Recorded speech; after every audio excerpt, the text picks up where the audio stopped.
Kalambuan, Dalakana, usa ka oras nga programa maghatod kaninyo sa mga katikaran may kalabutan sa kalambuan dili lamang sa komunidad apan sa kidatibukan. Kalambuan, Dalakana. Davao Mindanao, may adlaw inyong alagad Saldi Chato diri sa programang Kalambuan Daratanan. Kumusta nga itong mga televiewers at mga tigminaw diri sa itong katurubanon ang Kalambuan Daratanan. O syempre, karong adlaw akong makauban di ay si Mr. Ver Bermudez. Magandang araw, Saldi. Sa ngalan ni Rafi Bermejo, ito po si Ver Bermudez. Nandito na naman tayo sa Kalambuan, Dalatanan.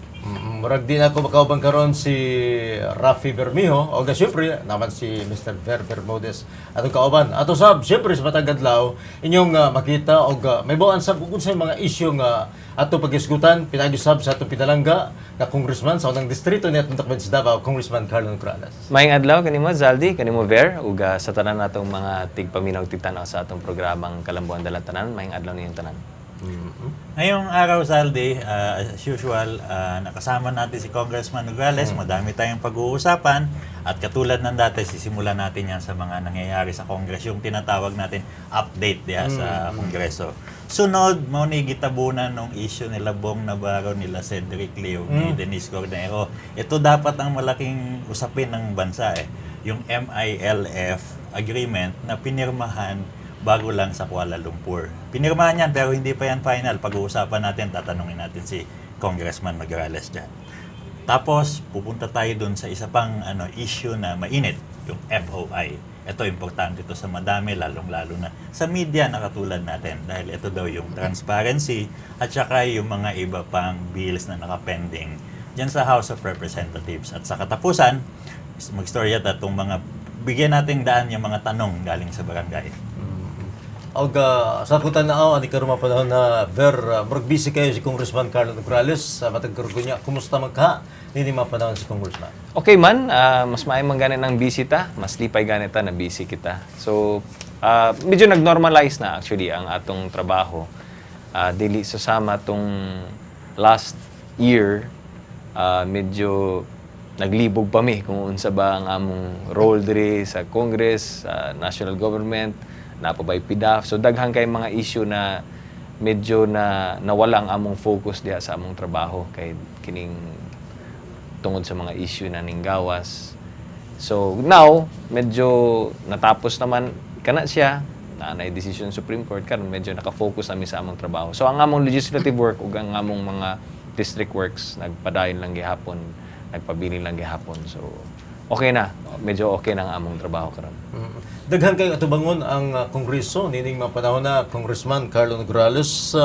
Anaa diha ang gingon nga peace agreement, ang charter change, nya ang impeachment o siyempre ang FOI, Freedom of Information. Anaa pa diha ang IPIRA. Kini ang pangutana karon sa ato kapatiguban diri sa atong Kalambuan Daratanan. Ana pa kay mga panahon ang Kongreso labi na ning kontrobersya nga gikalabigitan ni Bong Navarro, ni Cedric Lee o ni Denise Cordero, Congressman. Una sa tanan, I don't think priority namo ang nahitabo kang Cornejo, kang Lee ug kang Navarro, dili namo priority kana. Pero ambot lang kung naay mo file og resolution calling for an inquiry or an investigation kay sa akong naibaw-an na naman sa NBI file na og kaso, nya na counter charges. So it's really with DOJ already, then human na prosecution na siya, regular court. So I think we can leave it at that, no. Pero dito sa ubang mga gisulti nimo nga ubang mga issue. Sa congressman ko dili na siya lisod para namo na mag-tackle og mga lain-lain mga issue simultaneously, no, or sabay-sabay namong i-tackle kana kay kung atong tanawan ang tibok House of Representatives, ingon man ang Senado, naka-divide na siya sa lain-lain mga komitiba.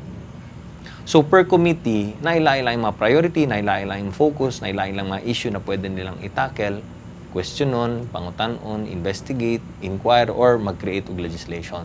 Sa lakon na pagkasulti, pwede na mo sabay-sabayan ka na, kay pwede man sabay-sabay po mag-take up og business or mga issues or legislation ang kada komitiba diya sa Kongreso. So dili mi maglisod na sabayan namo ang FOI, ang IPIRA, ang charter change, kung na-impeachment pa, or kining uban pa mga controversial bills, pwede na mo na isabay-sabay. Apil ang mga local bills. Kay 289 members of Congress divided by how many committees. And then the Senate, ingon na pod. In fact, mas pas-pas diha sa House of Representatives. Tungod kay daghan mga membro, daghan ang pwedeng mo take up sa lain-laing mga issues ug lain-laing mga topics.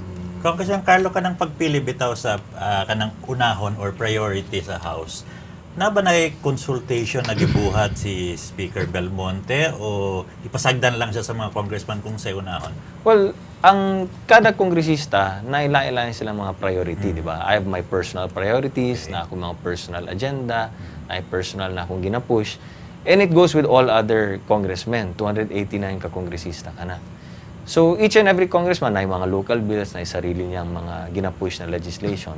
Gawas niya na, ang House leadership naapod, ba? Ang chairman sa kada committee ba naapod? Ang Malacanang naapod. Ang Senate President naapod, ang mga senators naapod. So, murag kung atong tanawon, murag na kanya-kanya mga priorities kana siya. Pero syempre, samtang naatay mga kanya-kanyang priorities, there has to be some sort of coordination sad. So sama nako kung naa ko yung mga bills na priority, of course, I will defer pud sa kagustuhan pud sa committee chairman na mugunit ni ana. Di ba, pakiusapan ko pa, etc., etc. Now, each and every committee chairman mo defer pud na sa kagustuhan sa speaker, no?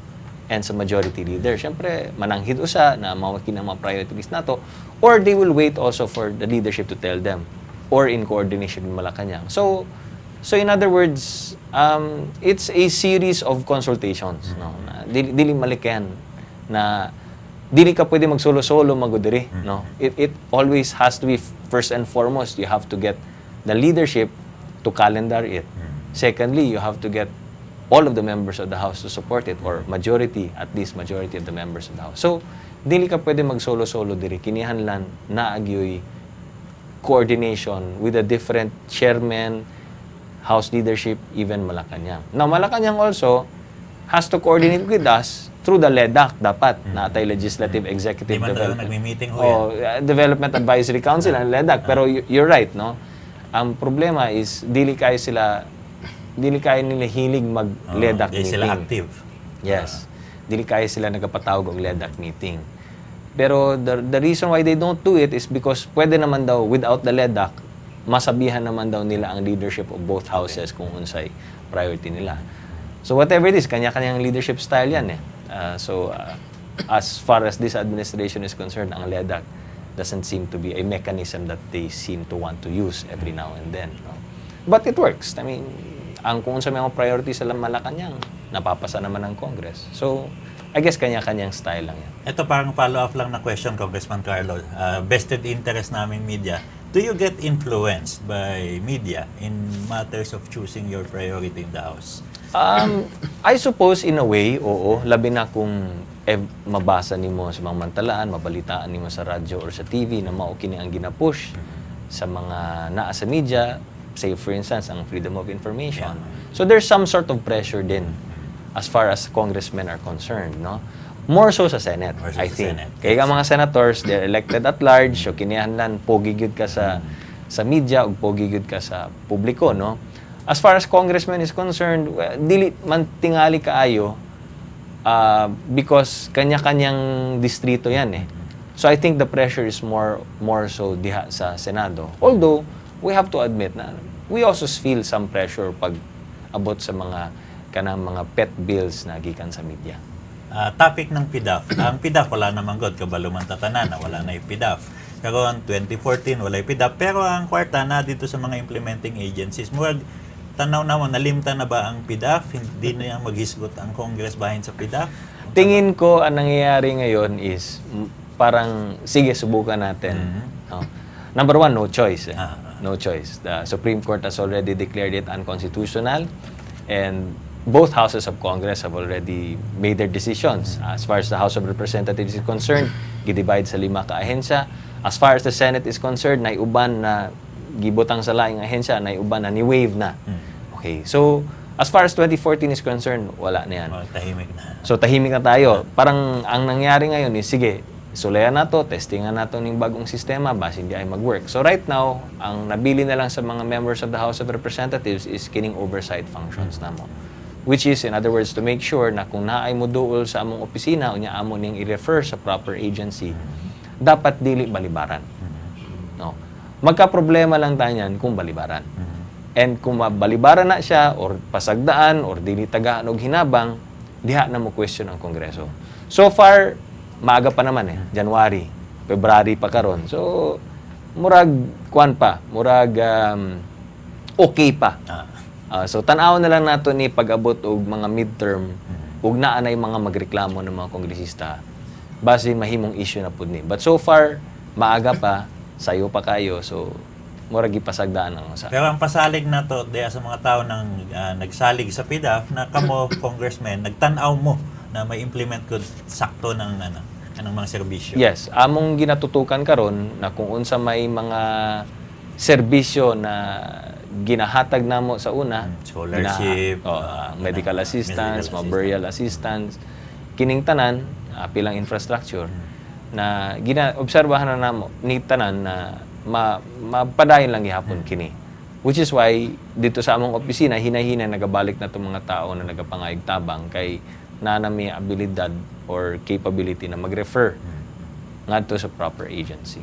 So far okay pa man. Congressman Carlo Nograles, gigmaniog ang mga opisyalis sa More Islamic Liberation Front nga kini bang ilahang unang higayon gyud bisita sa House of Representatives sa gingon lagi nato ba nga netong January 29 sa makasaysayang paglagda sa gingon nga crucial nga annex o kining draft peace agreement unsa bay tumong sa mga pagbisita dito sa House, Congressman? Well, obviously, ang pag-adto nila sa House of Representatives aron ipakita na doon na sila ipagsalig sa House of Representatives. Kay ang draft Bangsamoro Basic Law moagi mangyud kana sa Kongreso. No? Wala na ilaing body or ahensya or departamento ang pwedeng mupanday anang maong balaod kundi ang Kongreso. Ang pagbisita nila sa House of Representatives murag show of good faith na siya. Aron ipakita na naa sila'y kumpiyansa, naa sila'y pagsalig sa Kongreso, naa sa among kamot ang pagpanday ni anang basic law nila sa Bangsamoro, ug nagtuo sila na ang Kongreso kaya ning pandayon, kaya ning ipasar para katong kung unsa man ang ilang nasabutan during the negotiations, kung unsa may napirmahan nilang peace agreement, apil na itong mga annexes, maulang gihapon kadto ang mabutang diha sa basic law, no, in fulfillment dito sa promises na made during the negotiation. So dako kaayo og historical kaayo kato nga panghitabo tungod kay kana nagpakita na ang mga naa sa MILF nagtuo sila sa kining legal nga proseso. Kaysa una, ang ilaha gyud is mukalas gyud, motiwala gyud sila. Karon nagasunod na sila sa proseso, nagatuo na sila sa proseso, and they are willing to go through that legal process na ang Congress ang mo'y magpanday. So dako kaayo na nga murag dako kaayo na nga impact tungod kay kini nagpakita lamang na they have left their faith and trust na sige, wala na sa among powers na sa powers sa Kongreso. Karon ginapakita namo na kining powers na pwede ninyong buhaton na sa inyo ha. So dako kayong pagsalig ka na ang ilang gipakita. Mayngon ba nimo, Congressman Carlo Nograles, nga maayong lakang kinikabahin sa More Islamic Liberation Front nga bisitahon ang House gani bisan gani ang uban tawo makasulti nga usa kini ka pamaagi sa gingon nga labing alang sa suporta sa Kongreso? Actually, I don't think dili man siguro kana lobbying, no. Kay ang nahitabo lang gyud diha is kana lagi na sila gipakita na pagtuo pagsalig. Pero ang mas importante diha, Zalds, hinaut pa unta na diha sa ilang pagbisita sa Congress. Unya gipakita man gyud nila na nagi sila pagsalig sa Kongreso. Hinaut pa unta kung unsa may mahimong resulta nga balaod na pandayon namo or himuon namo or buhaton namo sa Kongreso, hinaut punta respetuhon pud to nila. Dili ba? Kay murag ang hinay ng ginayon, okay, naa na sa inyong kamot ha. Ang bola gipasa na namo sa inyo. Kami nagpirmahan nami, na nami peace agreement, ang mga annexes nagkasabot nami, na nami kasabutan. Pero dili mi ang proper ahensya or body na maghimo sa balaod. Ang legislation magyud. Ang legislatura magyud, ang kongreso magyud ang pwede maghimo ani. Sa ato pang sa lakto na pagkasulti, bisang unsang papeles ng among gilagdaan, useless ni siya kung dili ang kongreso kung dili ni siya moagi sa kongreso. So karon hinaot pa unta na tungod kay naa sila dakong pagtuo sa kongreso, misaling na sila sa maong proseso, kung unsa may mugawa siya ng pagpanday namo sa balao, dapat tingali respetuhan pud nila. So kana no, just to show na it's up to Congress. You visited us, makita ka, may show good faith, but you have to respect na naa sa among kamot. So kung unsa may mugawas diri sa pagpanday namo, respetuhan nato. Dili pwede na, dili man na ang gusto namo, unya magkalas na pod. No, hindi pwede ganyan eh. Hindi yan ganyan. So, respetuhin natin kung anong lalabas yan. Kaya debatihin namo ni ang House of Representatives o ang Senado. Di ba? And that's the you file a bill in Congress, ang mugawas might not be exactly the same version as pag-file nimo eh. Di ba? Na ay mga amendments, na ay konting kwan dito, amendments dito, may kalahian diri gamay, may kalahian diri gamay. But because you submitted that to Congress, yung Congress lang pwede magbuhat niya na, then dapat, unsay kagawasan na, respetuhon po na to. So, mao lang na, no? It's really up to Congress now to craft the law. Na naman gud sa topic ng MILF Peace Agreement, Congressman Carlo. Naidako na naitabo sa Kuala Lumpur tong January 25 kanang gilagdaan katong gitawag na Fourth Annex sa Peace Agreement na tabunan lang gud ni Bong Navarro. So mangutan na may kay abogado ka, kongresista ka. Unsa nang Fourth Annex nganong dako naman gud na siya? Importante ito kasi ito yung ginatawag na normalization, no? It's the title is the Normalization Annex. Pero ang unod gyud nining maong annex is ang laying down of arms. Okay. So it's very crucial kini.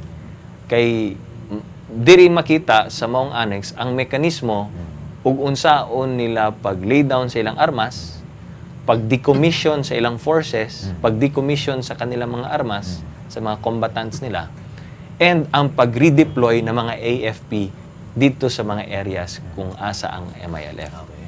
So, dako ka yung crucial, importante kayo ni nga annex tungod kay dire, murag naanad na magud ang MILF na sila ang nagadala sa ilang puwersa, sila ang naay armas, unya karon kumbinsihon nato pinaagi sa usa ka mekanismo, no, pinaagi sa usa ka mekanismo ang ilang armas i-turn over nila sa proper authorities, which is the AFP. Ingon nila, Congressman, sobra pa daw na sa asawa eh.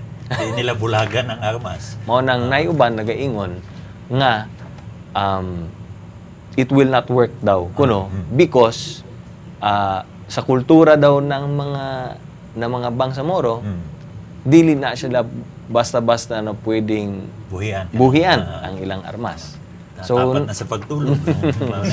so na-appeal daw na sa ilang kultura. So, I don't know, no? But the fact na gilagdaan ka na o gipirmahan ka na means to show that they're willing to work within the context and the framework of the peace agreement. So, malaking bagay yun. Kanisingit niya pangutana, Congressman. So, na sila'y gilagdaan, na sila'y agreement diha sa decommissioning of firearms forces nila. Ang Kongreso ba na posibilidad na usabon kanang mga nasabutan diha sa Fourth Annex? Yun ang sinasabi ko, no? You completely submit it to Congress. Ug naa sa Congress karon ang pag-amenda niya no? Na technically speaking, sa powers ng Congress to do whatever it wants with that bill, di ba? It's a proposed bill. It's a proposed law. Proposed pa lang eh. So sa ato pa, sa lakto ng pagkasulti, depende na sa Kongreso unsay mahimong final na version ana. Mao na ang version nimo, mao na yung original draft version nimo. Ang ending ni ana, ang tumoy ni ana is lahi na siya sa original draft version eh. So it will take a lot of kanang political will. It will take a lot from the leadership to convince ang mga kongresista na dapat ang mugawas ni Ana is true to Kanang nasabutan nila dito. So yun ang challenge ngayon. But you know, I'm not striking any fears here. I'm not saying that we have to be fearful. Ang sinasabi ko lang, ganyan ang proseso. But we shouldn't worry. Kasi ang mga kongresista naman, mga senators, we will do what needs to be done para to arrive at the proper peace. Are you going to admit that Congressman should be rather soft on this matter because you're dealing with rebels? I think that each and every congressman and each and every senator must do what is right in order for us to achieve peace. Yun lang. Are you ready to assure the rebels that the congressman will be very fair and very objective in Well, ganito na lang yan. examining No? the agreement? When we craft the law, hindi naman yan kami-kami lang eh. No? Sa Congress kasi, ang kalainan sa Kongreso is when we craft the law, we invite all stakeholders. Itong peace agreement, sila-sila lang yun eh. Wala tayo dun eh. Wala. Di ba? Parang sila lang nagkasabot-sabot diha sa sulod. Wala man mga kongresista dito sa sulod. In fact, they made it very clear na ang pwede lang masulod dito sa peace negotiations nila is sila-sila lang. Karon humana. But then they're very secretive about it. Wala ta kabalo kung unsay mga naa sa sulod diha ug unsay mga nasabutan nila dito sa sulod, di ba? Karon naa na sila finished product. Ipakita na nila sa Kongreso. Ang kalahian sa Kongreso, when we draft that law, pag-abot niya na sa Kongreso, niya atong tukion ka na, atong i-deliberate, atong i-discuss ka na, O i-debate na. tawago ng mga oppositors. Ang tanan, stakeholders na diha. MILF, MNLF, lahat ng mga Muslim leaders, lahat ng mga leaders ng Bangsamoro, lahat ng mga political leaders, NGOs, i-appeal na mo diha sa among discussion. Ug dito, tagaan na mo gigayon ang tanan na makasulti. And after the discussion, diha na may mag-decide kung nabay kausaban, we will retain it, we will not retain it, etc. etc. Diba? But it will be based on kung unsa tong among nahisgutan dito. Now, if lahat ng mga nakasulat doon sa peace agreement sang-ayon ang lahat, ang tanang kongresista uyon, ang tanang stakeholders uyon, or at least majority uyon, di okay. Walay mausab. Walay mausab. O lang na siya. Diba? Procedure tayo, Congressman. Karon na napirmahan na ang fourth annex, na sila draft peace agreement, submit na nila sa Congress. Where do we go from there? We submitted to Congress. Well, right now, as we speak, ang transition committee is already drafting that basic law. So they give it to Congress. After masubmit sa Congress, isgutan na mo. It will go to first reading. It will go to the proper committee. Debatihin dun sa committee. I-report nila sa plenary. Magka-plenary debates. We will vote on it for second reading. We will vote on it third reading. And then, ana po na mahitabo sa Senado. The same procedure. Kung may diferensya ang version sa House at version sa Senate, mag-BICAM conference committee kami. I-iron out na mo ang diferensya. Ang final version niya na, pirmahan sa presidente. Pagka-pirma ng presidente, mag-plebisito ta. Plebiscito. In other words, sa lahat na pagkasulti, ang final good mo decision ni Ana, Ang tao lang. isang tao lang yapon. Okay, adunay gingon nga gipanawagan ni Presidente Aquino ngadto sa mga congressman nga pabor sa peace agreement. Abot nga og sa reaksyon ni Congressman Carlo Nograles ug ubang mga congressman. Mas pagbalik dito sa atong kalambuan na. Kalambuan dalat na.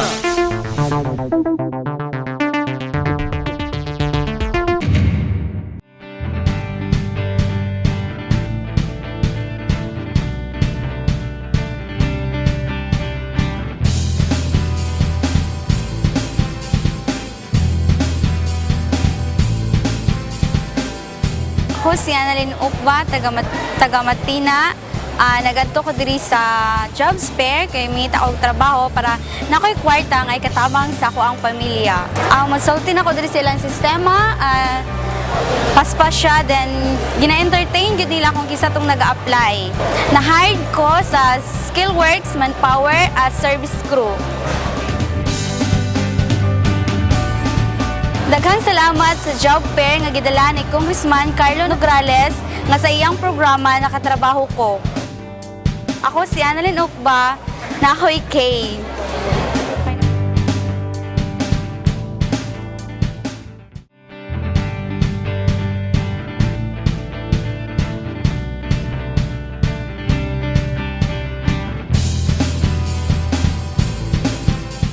Tapos si Almer Sandigan, taga Sandawa, Davao City. Nagadto ko diri sa Barangay Hall para mangitob trabaho kay gusto ko maghanap ng trabaho. Salamat kayo sa job fair kasi nagkakaroon tayo ng pagkakataon na trabaho, hindi na tayo mahirapan na magpunta pa sa agency, maghahanapin sila, parang hindi tayo makapaniwala. Ganyan. Bigla lang, pumunta lang tayo dito, yun, katrabaho na tayo. Ako si Almer Sandigan, pero nanapik eh.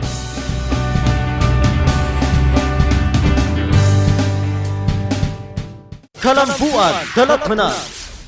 Balik na diri sa ato gatrabaton Kalambuan Dalatmanan. Kauban gyapon si Ver Bermudez ug syempre nga ato Congressman sa First District, Congressman Carlo Nograles. Congressman, adunay gipanawagan ni Presidente Noynoy Aquino ngadto sa Kongreso nga buboto pabor sa MILF peace agreement. Nakita ba nimo nga usa kini ka number games o kasugal, Congressman Carlo Nograles? Kining kwan, anything that goes to Congress, numbers game man gyud na siya, no? Importante kayo na para mahimo siyang balaod gina na makuha gyud nimong majority. Pero dili maglisod si President Aquino na makuha ang numero dinhi. Labi na siya ang head sa liberal. Unya atong tan-awon ang Liberal Party na members of the House of Representatives na siguro na siya sa minimum 100 to 120. So diha palang daan na kay 120 out of 289 kongresista unya naa pa kay mga kaalyado gikan sa Nationalista Party, ang NPC, ang NUP. So kung musugo si presidente na kini suportahan nato kini kay importante ni na ligasiya para nako makuha niya ang numero diha sa House of Representatives. Sa Senate, I think the same. Same thing, overwhelming majority po diha sa Senado. Kana lang during the deliberations, I hope na walay mahitabo na anything na untoward, no, ang mahitabo during the deliberation. Pero barring any unforeseen circumstances, pasado na sa Kongreso. Kining Congressman Carlo Nograles, naibawan natong tanan nga kining grupong Moro National Liberation Front ni Norby Suarez, supak bato kaning gingon nga MILF peace deal. Doon na ba kay posibilidad nga maimbitahan si Suarez dito sa Kongreso atol sa deliberasyon, may kalabutan sa peace agreement? Well, sama sa akong giingon, pag deliberate ani diha sa Kongreso, labi na sa committee level, imbitahon man namo ang tanang stakeholders. Tanan-tanan. Unya appeal man gyud diri ang MNLF. Ug maayo lang pud unta nga mutambong pud sila, nga moabot pud na sila. Mga representante gikan sa MNLF na apod dito, no? So, as far as Congress is concerned, magpadala mig mga imbitasyon sa tanang mga stakeholders, sama sa akong giingon, MILF, MNLF, ug uban pa mga NGOs, ug mga grupo, ug mga nasa opisyales diha sa ARMM para makasulti sila, makasulti pod sila sa unsa ang ilang naa sa ilang opinion or unsay ilang pwedeng mahatag nga impormasyon. And I hope that those from the MNLF will also appear during the hearing, no? Para mahibaon pud nato unsa ilang side. No? But it will be open to all stakeholders. Kay kining among pandayon nga balaod, among ipanday nga balaod should be for the benefit of all Bangsamoro people, regardless of unsay affiliation nila, political identity, unsang grupo nila. It has to be for the benefit of all Bangsamoro. Congressman Carlo, follow-up kay Normy Suarez. No? We all know that he is now a subject of an arrest warrant tungod sa naitabo dito sa Zamboanga. Ang pangutanan nako, is it possible for Congress na muhatag mo murag safe conduct pass para maimbitahan ninyo si Normy Suarez? That's something that we can consider, although technically speaking, dili pwede, no? I mean, I don't see how it can be done na ay pending warrant of arrest, but unless he's ilagay namin siya sa witness protection program, no? So, but that does not bar other members of MNLF from attending ang atong mga hearings diha sa Kongreso. Let's say, Congressman Nograles, that Ms. Wari will give an interview about his thoughts about this peace agreement. Could Congress consider the transcripts of this interview? Siguro, I think we'll take it, we will probably consider it, no? Although, dili na siya ma-appeal sa records of the deliberations. okay, Diba? okay. Kay during the deliberations namo sa committee, kuan man na ay stenographic notes, na ay naga-record ni ana. So it Take won't, out. and you can be put under oath if need be. And kana tanan ma-appeal sa records of the deliberation. No? Kung maghimo siya og sarili niyang interview sa gawas, dili na siya ma-appeal dito sa records. But congressmen who will listen to his interview, na sa ilahang i-process na nila when we consider the bill in the committee.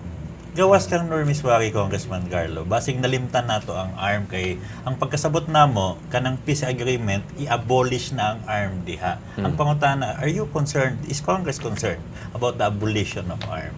Again, during the time na i-deliberate o i-debate namo ni sa committee ba, imbitahon po namo mga official sa ARM para mahatag po nila ang ilang side, no? But right now, base sa akong mga nabasa sa mga mantalaan ug mga nadungog sa radyo ug nakita sa TV, ang ARMM governor si Mujib Hataman has given his full support para sa peace agreement. Ang Governor Magunda Dato has also given his full support for the peace agreement, and other officials within the Mindanao area, no, have already also given their support, no? So naan ay open and expressly supporting the openly and supporting the peace agreement. So anyway, pagdating ng committee hearing, invite na rin natin sila para masabi yan nila at malagay natin sa records of the deliberation. Yung next question to Congressman Carlo is a little bit controversial. Ang sabi kasi nila, although this is speculative, na itong peace agreement ng MILF mura gamito ni na opening para makasulod ang charter change. Kung sa'yo masulti ni mo din. Well, una sa tanan, napagkasunduan na rin man during the negotiations, no? Na kung unsa man ang agreement nila dito sa sulod, ug unsa man ang ihatag sa Kongreso, ug apil na kining ipanday nga balaod sa Kongreso, has to work and has to be within the confines of the present Constitution. Okay. Kay dili nila gustong mahitabo nasad ang nahitabo during the MOA AD sa time ng previous administration na nagkagulo-gulo tungod kay nagkapirmahan unya pag-abot sa Korte Suprema gi-declare as unconstitutional ang MOA AD, the Memorandum of Agreement on Ancestral Domain. O dito na po nagkagubot-gubot ang gobyerno ug ang MILF. So karon, learning from the lesson of the past, napagkasuduan na talaga na kini ang constitution kung unsa man atong hisgutan diri, kung unsa atong pagkasunduan diri, kinihanlan within the context of the 1987 Constitution. So as of today, kanang mga opposed sa Chacha can sleep soundly. This will not be used to change the Constitution. It should not, no? And it should not. It should not. Kining gingon nga maulay ang mga pangutana na ko Congressman Carlo Nograles kabahin sa MILF peace agreement, kining kabahin sa issue nga pagka-constitutional. Malantaw ba nimo nga masukna kini sa Supreme Court ang gikaingon nga kalapasan kuno nini sa paglapas nini sa Constitution? Kabalo ka, Salds, ang pinakadakong insulto na pwedeng mahatag sa usa ka balaod kanang ma-question siya later on sa Korte Suprema. Unya ma-declare siya later on na unconstitutional, no? Kay kung mahitabo ang ingon ana, mura pud og wala dili maayo ang among pagpanday ni anang maong balaod. So kami sa Kongreso, as far as the House of Representatives is concerned, paningkamutan gyud namo kung unsa may mugawas nga balaod nun or balaod nga among pagkapandayon diha sa House of Representatives is within the Constitution. Ug dili gyud siya ma-declare na unconstitutional. Kay sampal sa muka namin yan no? Kung magpagawas mig balaod unya i-declare na unconstitutional sa Korte Suprema, dako kaayong insulto kana para sa Kongreso. So kami, paningkamutan gud namo na unsa may mugawas diri, constitutional gud na. Dili pwede na unconstitutional kana. Kay dako kay insulto. Batog sa Kongreso kana. Ngadto na sabta sa laing sugitanan diha sa Kongreso, Congressman Carlo Nograles. Kining aduna karoy special nga gingon nga pagtagad gabahin sa napinding o nahulat nga Freedom of Information Bill. Sumala ni Speaker Sunny Belmonte, chat-cha una unya na ang gingon nga FOI. Mao ba kini ang gingon nga official nga baruganan sa House, Congressman? Well, klarohon na ako kini Zalds, no? Lahi ang komitiba kung asa na-assign ang FOI. Lahi ang komitiba kung asa na-assign ang chat-cha. Kanang charter change, nana siya sa Committee on Constitutional Amendments. Kanang FOI, nasa komitiba on Public Information na siya. Lahi ang mga chairman ni ana, lahi ang vice chairman, lahi ang mga miyembro ni ana. Sa lakto ng pagkasulti, pwede na nila pagkahisgutan og sabay-sabay simultaneously sa nagkadaiyang komitiba. Walay problema kana siya. Ang panawagan lang ni Speaker, kung mahimo, ingon siya, unahon nato sa plenary ang chat-cha. Okay, there are two very controversial and murag ang kwan manggod niya is both of them kung pag-abot niya na sa plenary, no, taas kaayong diskusyon ka. Mao na ang iyahang yan ang na-foresee niya. No. So kung duha ka balaod nun na taas kaayong diskusyon, ang para niya usa lang ang pwede natong ma-concentrate one at a time. So ang iyang panawagan lang is hopefully na pag-abot sa plenaryo mauna ang charter change natong hisgutan usa ang FOI. Maula na. Klaro ba? Congressman Carlo ang dungugikan sa Malacanang na kanang si Presidente Aquino ang gusto kunya na ng FOI na kanang 2016 na kanang maghuman na tong term niya para ang ma-FOI kanang sunod na presidente na. Kunya sa buhaton sa Kongreso, musugot ba mo ana na i-delay naton eh. Well, actually, baka ganun na nga mangyari, Ber. Baka ganun na nga mangyari. Ako, ang tingin ko talaga mangyari dyan. Sa Senado, this year, papasayan. Sabi nila March, according to... Tingin kong kain-kain nila yan eh. Okay. Because may history na yan eh.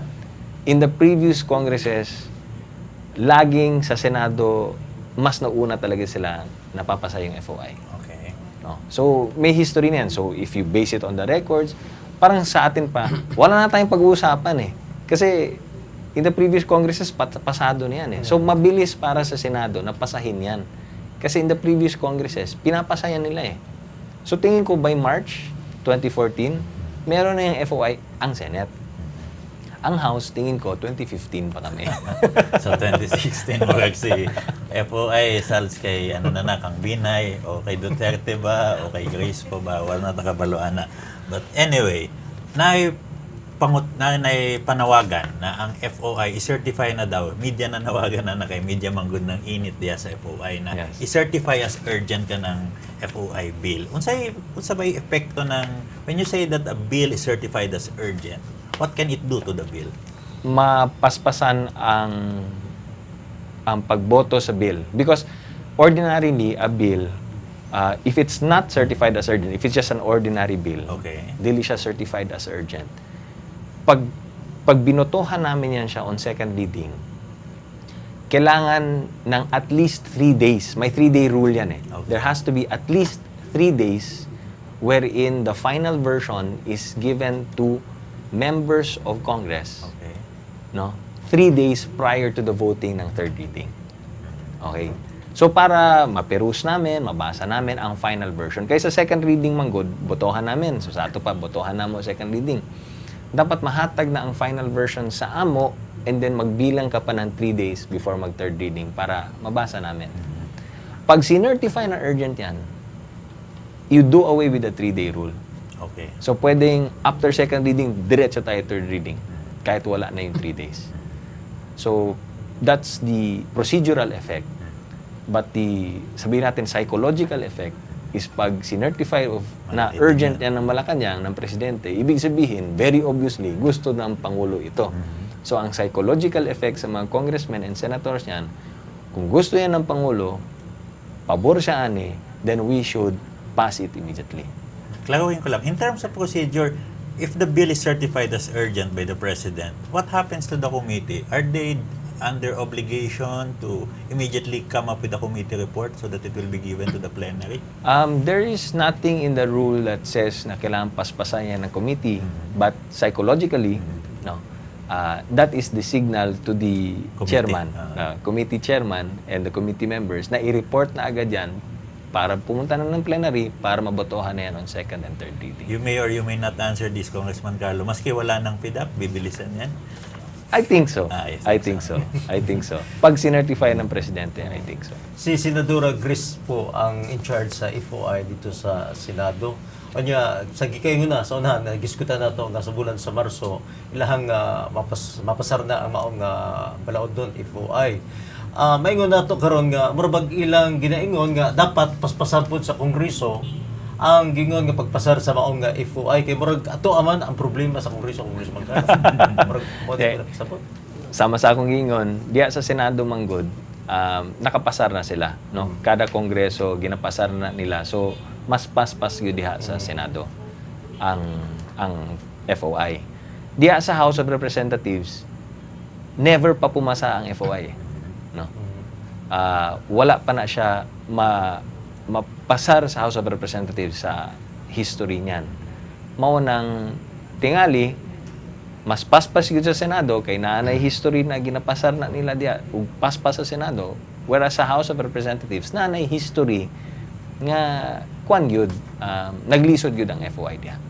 Okay. Matod palagi ni Grace po, understandable naman daw na kuno kay diha sa Senado 24 naman ang senador ang imong, di ba, ang imong storyahan. Whereas diha sa House 289 me. Bye-bye. So, even sa committee, bisan dili ka miyembro sa committee, kung moabot ka dito sa committee hearing, unya mag-interpose ka og objection or magpangutana ka dito og daghan, mga pangutana, madali na. So, ibutang na to, kung kada usa ka kongresista, 289, mo pangutana lang usa ka pangutana, 289 questions sa to. So, procedurally, yun na pod, no? Naapoy yun na ng klaseng challenges. At ito sa kamidyong giktanon nga bill sa House Congressman Carlo Nograles, kining anti-dynasty bill. Unsay imong evaluation sa tsansa nini nga mamahimo gani nga gayud nga balaod Congressman? Matod pa ni Congressman Erice, nga maoy usa sa mga authors ani, ug ni Congressman Castro, Fred Castro, nga mo'y chairman sa Committee on Suffrage, matod pa nila, naada sila yung numero. Kaya ingon sila, kung na'y kongresista, kada kongresista na mo oppose, tungod kay naa siya'y, kada kongresista na mo oppose, tungod kay apektado siya, kay naa siya'y mga paryente, nga naapod sa politika, naaman po yung mga kongresista na muuyon, tungod kay wala man daw kuno siya'y mga paryente na naa sa politika. Ug matod pa nila, mas daghan man daw kuno ang mga kongresista nga solo lang na walay paryente ug dili maapektuhan niya ng anti-dynasty. So, kumpara dito, as far as the House of Representatives is concerned, wa pa ta maghisikot sa Senado kay lahi ang numero sa Senado. Pero as far as House of Representatives is concerned, mas daghan daw kuno mga kongresista na walay dili maapektuhan sa anti-dynasty. Senado lahi kay maihap man nimo kung kinsa maapektuhan o kinsa dili. Matod nila, nado sila yung numero. So kung botohin talaga namin yung anti-dynasty, daw sila. Ingon sila. Kini Congressman Nograles, bahin gihapon ni sa anti-dynasty bill. Basahon na ako para di ko masayop. If Pinoy will certify the anti-dynasty bill as urgent, can we consider that good as passed, approved, and that Chris Aquino cannot run for president? No, he will not be vice president.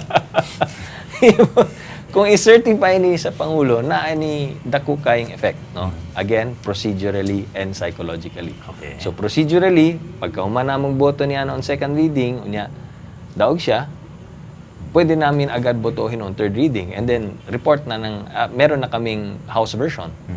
Ana po sa Senado. Psychologically, kung mayon ng presidente certified as urgent ka na, that's signal to us to fast track it. Diba? But so far, the President has not indicated any intention to certify this as urgent. Yes, in fact, base sa akong sa nabalitaan ako sa news is hindi nga daw niya isa-certify as urgent. Paano naman natin itatali yan doon sa argumento na nakalagay daw yan sa Constitution Yes. na dapat meron tayong anti-dynasty law. Tinuod ka na, no? Mapud ka na ang mga argumento sa authors sa maong balaod nun is that the Constitution was passed in 1987 ug naay provision diha that Congress has to enact an anti-dynasty law. But how many years has passed since 1987? It's already 2014. Hantod karon wala pa kitay anti-dynasty law. Congressman Carlo, you're a lawyer. This is a question of legal law. What if somebody goes to the Supreme Court and petitions that you will be compelled to come up with an anti-dynasty law or something? Well, perhaps you can go to the Supreme Court and it really depends sa Supreme Court unsa ang mahimong unsa ang maging decision niya, no? It can go one of two ways. It can say it's a political question and we cannot intrude into the affairs of Congress, no? Or it can issue a mandamus and compel us because it's written in the Constitution. Depende yan. It's a legal question that only the justices of the Supreme Court can answer. So, paano yan kung halimbawa nagsabi Supreme Court, hindi, kailangan talaga may anti-dynasty law. Paano kung na-elect na, yan, Nograles, na-elect na, alisin natin yung isa, ganun ba ang epekto niyan? Hindi siguro. Baka the next election na siguro. I don't know. Sals, at tuta sa Depende. pangutahan sa mga barangay. Init na yung anti-dynasty, dagang masukude ba? So, naipangutahan na Congressman Carlo, gikan sa barangay, tungod ani sa Hong Kong, kanang silot sa ato sa Hong Kong, na ang visa na restriction. Ikaw, Congressman Carlo, chairman ka sa Committee on Labor. So, mag-concern po diha ang mga empleyado, ang mga workers, dahil basic, moabot daw ni apektado ng mga OFW sa Hong Kong. Yes, klaro lang nako, no, nag-issue karon ng Hong Kong starting February 5, I think, kanselahon na nila ang visa-free arrangement. Kaysa una natay visa-free arrangement wherein Filipinos don't need to get a visa to stay in Hong Kong for 14 days. Okay. No, you can go to Hong Kong, stay there for 14 days without getting a visa, and vice versa, ana pod. Unya, nagka-desisyon ng Hong Kong na February 5, kanselahin na nila ang visa-free arrangement when it comes to Filipino diplomats and government officials of the Philippines. So sa laktod ng pagkasulti, kini pa lamang ang apektado. Wala pa ta maghisgot niya ng mga nagakuha og working permit para makatrabaho sa Hong Kong. So as far as our committee is concerned, hilaw pa. Dili pa mi pwedeng mo enter diha. Kasi ayaw rin natin pangunahan ng Hong Kong, baka magka-idea pa sila eh. Pero mao nang among ginakahadlukan karon. Na hinaut pa unta ang mga sanctions na impose sa Hong Kong, diha lang unta kutob. Kay basin na iba yung mga lawmakers ang Hong Kong na naga-pressure na bisan ka mga working permits sa mga overseas Filipino workers in Hong Kong, striktuhan po daw na nila. Or dili ka i-cancel. I don't know if they can cancel that. No? Kay daghan kayo mga Pilipino ang nagatrabaho sa Hong Kong, maapektuhan po ng ilang ekonomiya. But the very least, striktuhan na daw. And diha na maapektuhan ang ating mga OFWs. Pero right now, wala pa man diya sa mga level. Congressman Carlo Nograles, posible ba nga ibawal ang mga Pinoy nga trabahante dito sa Hong Kong tungod sa mga bikil? Hopefully gani dili na siya mahitabo, no? Ayoko naman pangunahan nung gawin ng Hong Kong, no? Pero so far mawalang pa na ang sanctions na i-impose nila. Unya, ang apektado lang man is ang katong mga Filipino diplomats ug ang mga officials ng Pilipinas, government officials sa Pilipinas, no? Pero okay lang na para namo, no? Basta dili lang maapektuhan ang katong mga ordinary Filipino workers nato na working in Hong Kong. Congressman Carlo Nograles, mahuman ang silot gikan sa Hong Kong tungod sa suporta sa China. adunay gingon sa report nga kining sa imong panlantaw ba gikinahanglan pa ba gyud nga i-celebrar ang Chinese New Year? Ang wala naman siguro yung labot na that, no. Actually, ang pag-celebrate sa Chinese New Year is kining we're giving due respect and deference sa atong mga Filipino Chinese who have contributed a lot sa ekonomiya sa atong nasod ug bisan pa man sa kultura pod sa atong nasod. So it has nothing to do with our fight with China or Hong Kong. Wala na. Okay lang na. So yes, we can still celebrate Chinese New Year. Pangutan na pod gikan sa barangay kay nanapod balita na ang ekonomiya sa Pilipinas at ni saka na pod. In Yes. fact, we're considered now as the number 2 fastest growing economy in Asia. Nganong daghang pa man daw pobre. Mao lagi Hindi na. sila kasabot ba? Oh, bisan kita, no, bisan kami.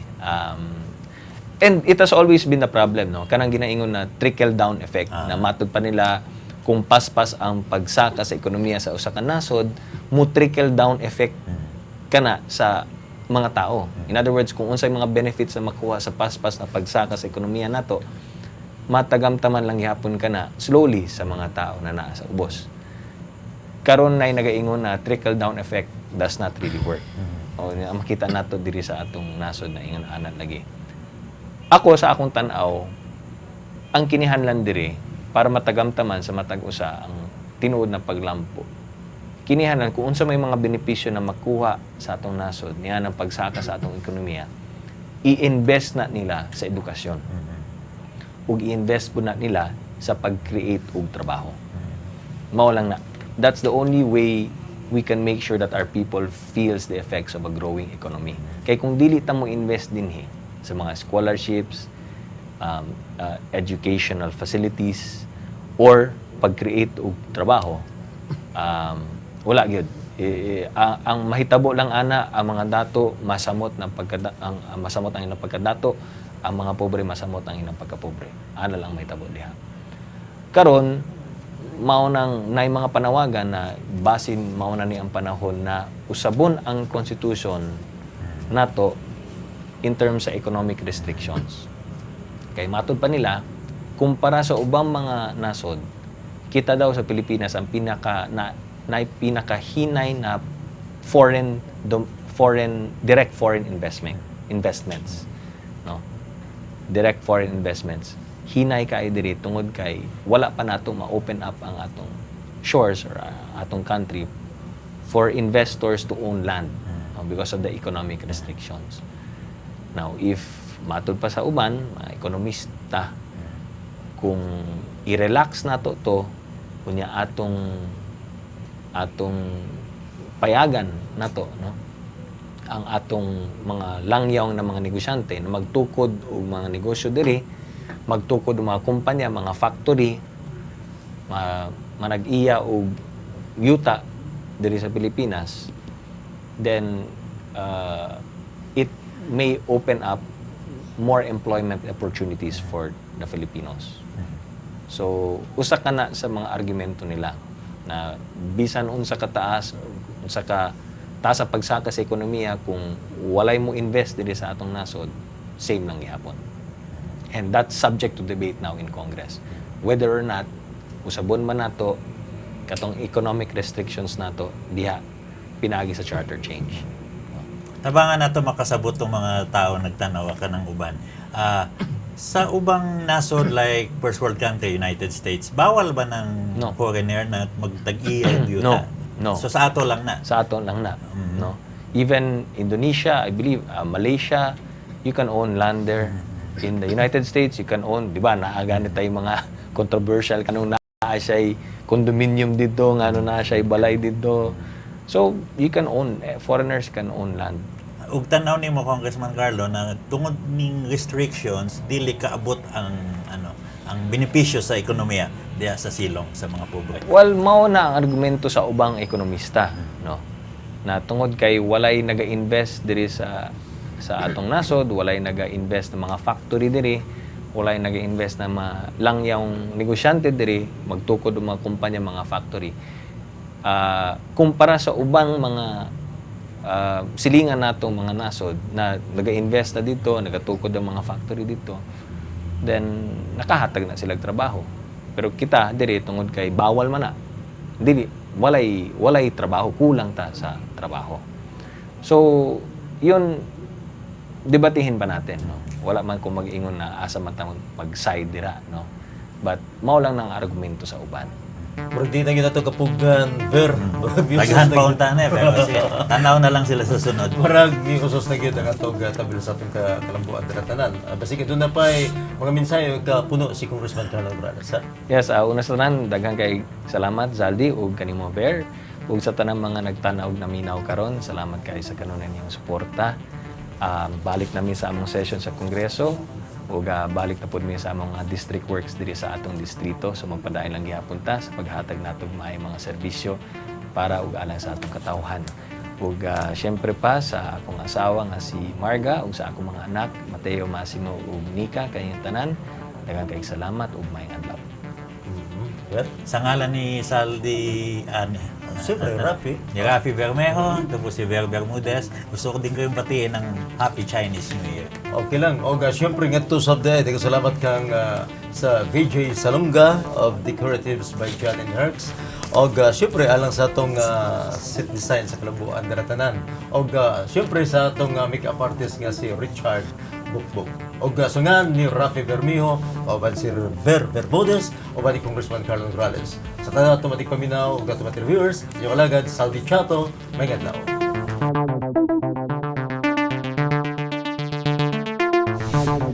Kalambuan Daratanan.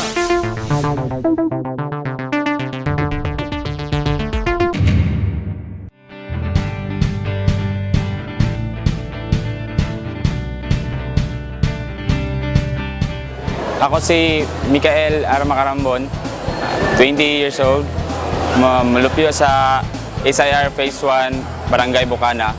Niyanay ko diri para mga-apply og trabaho o daghan salamat sa job fair ni Congressman Carlo Nograles. Tungod niya na ako si Michael Armacarambon na anak ko kay. Ako po si Gary Estapian, natanggap bilang laborer. Nabigyan po ako ni Congressman sa application na makapasok sa TESDA. Napaka-malaking tulong po ito sa akin. Ako po si Gary Estapian na ako iki.